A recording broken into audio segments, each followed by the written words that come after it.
अगर आपको legal mystery solve करना और दूसरों के राइट्स के लिए लड़ना अच्छा लगता है, तो आप लॉ में करियर बना सकते हैं।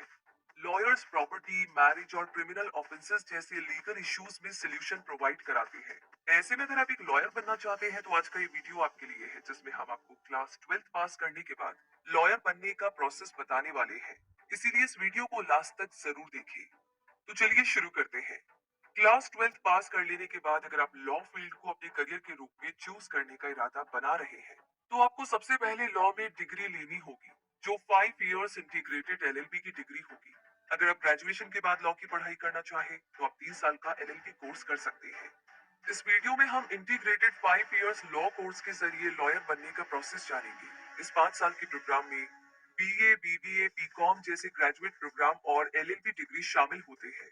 ऐसे कुछ कोर्सेज हैं: BA LLB, BA LLB in honours, BLS LLB, BBA LLB, BBA LLB in honours, BCom LLB, BCom LLB in honours. इन कोर्सेज की ड्यूरेशन 5 साल होती है और आप क्लास 12th में साइंस, कॉमर्स या आर्ट स्ट्रीम के पास करने के बाद ये सारे कोर्सेज कर सकते हैं। जबकि बीएससी एलएलबी और बीएससी एलएलबी इन ऑनर्स करने के लिए आपको 12th क्लास साइंस स्ट्रीम से क्लियर करनी होगी। बीटेक एलएलबी कोर्स के लिए आपको 12th साइंस स्ट्रीम से क्लियर करनी होगी और ये कोर्स 6 साल में कंप्लीट होगा। 5 इयर्स इंटीग्रेटेड एलएलबी कोर्स की फीस में कॉलेज और कोर्स के अकॉर्डिंग 30,000 से 3 लाख रुपए पर एनम तक वेरिएशन देखा जा सकता है।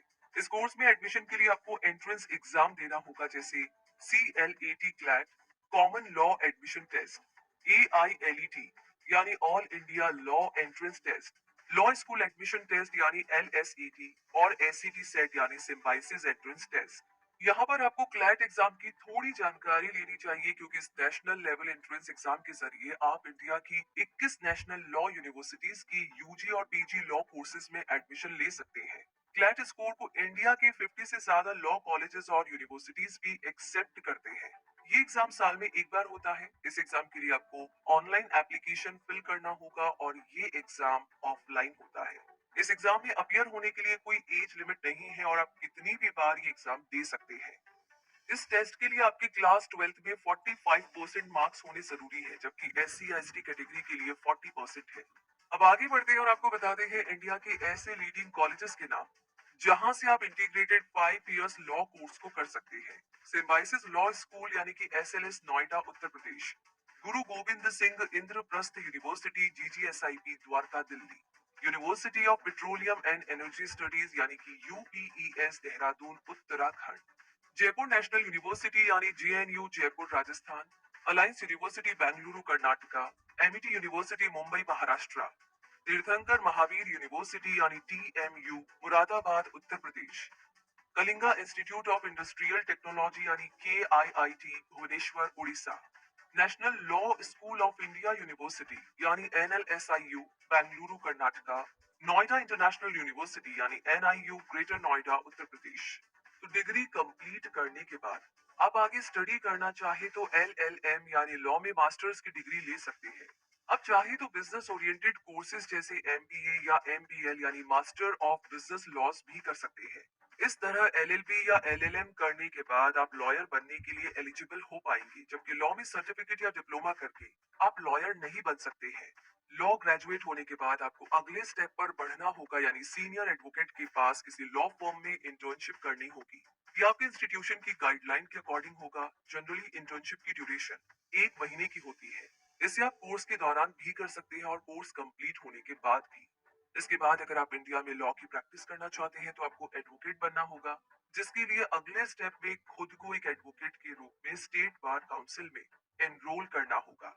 यहाँ लॉयर और एडवोकेट के बीच के डिफरेंस को समझना भी आपके लिए जरूरी है, इसीलिए आपको बताते हैं कि एडवोकेट वो पर्सन है जो कोर्ट में केस लड़ता है और बार काउंसिल ऑफ इंडिया में रजिस्टर्ड होता है, जबकि लॉयर वो पर्सन है जो बिजनेसेस, फर्म्स और कंपनीज को लीगल एडवाइस प्रोवाइड कराता है, लेकिन उनके केस को कोर्ट में प्रेजेंट नहीं कर सकता, क्योंकि लॉयर लॉ में ग्रेजुएट तो होते हैं लेकिन बार काउंसिल ऑफ इंडिया में एनरोल नहीं होते हैं। तो अब आप समझ गए होंगे कि कोर्ट में प्रैक्टिस करने के लिए आपको एडवोकेट बनना होगा, जिसके लिए बार काउंसिल ऑफ इंडिया में खुद को एनरोल कराना होगा।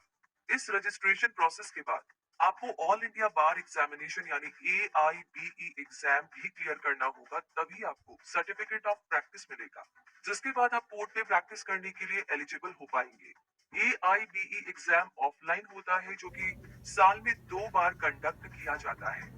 इस तरह सर्टिफिकेट ऑफ प्रैक्टिस मिलने के बाद आप बहुत से सेक्टर्स में एज ए लॉयर या एडवोकेट वर्क कर सकते हैं, जैसे कि corporate businesses, multinational companies, media and entertainment houses, engineering firms, political parties, finance companies, consulting firms, colleges and universities और कंसल्टिंग फर्म्स।